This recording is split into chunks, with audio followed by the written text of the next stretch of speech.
Perkenalkan, nama saya Bundia. Saya salah satu korban selamat atas kapal ini. Masa itu umur 55.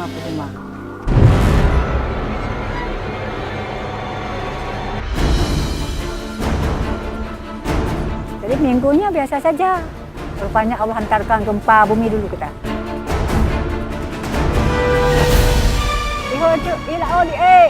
Ila odi awak abuk kan? Hotel yang mudah lukalan. Masya Allah kamate loronyo.